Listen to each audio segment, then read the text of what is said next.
السلام عليكم ورحمة من الله تعالى وبركاته. أهلا وسهلا متابعينا الكرام. في هذا الفيديو الجديد سوف نشارككم جميع القنوات الناقلة لمباراة عمان من أمام نظره منتخب قطر في المباراة التي ستقام اليوم. أولا فضلا وليس أمرا لا تنسوا الإعجاب من الفيديو، الاشتراك في القناة وتفعيل زر الجرس والشعارات ليصلك كل ما هو جديد، وأيضا لا تنسوا الصلاة والسلام على سيدنا النبي صلى الله عليه وسلم.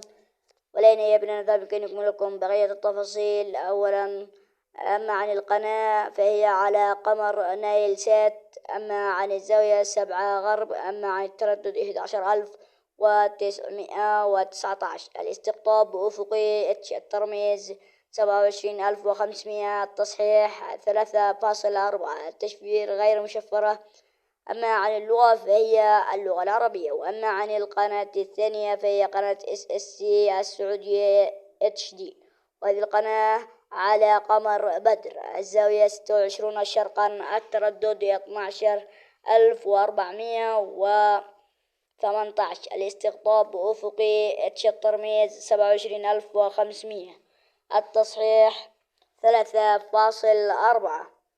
أما عن التشفير مشفرة اللغة العربية.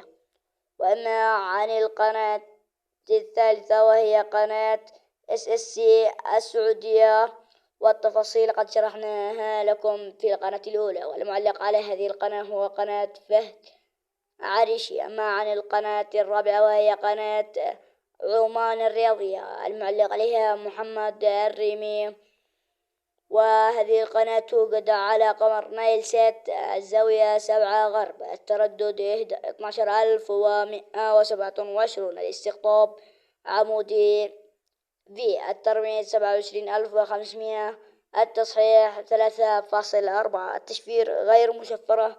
أما عن اللغة فهي اللغات العربية. وما عن قناة الكويت الرياضية المعلق عليها طارق الملل، وهذه القناة توجد على قمر نايل سات، الزاوية 7 غرب، التردد 11054، الاستقطاب عمودي في، الترميز 27500، التصحيح 2.3، التشفير غير مشفرة. أما عن اللغة فهي اللغة العربية. وقناة الكويت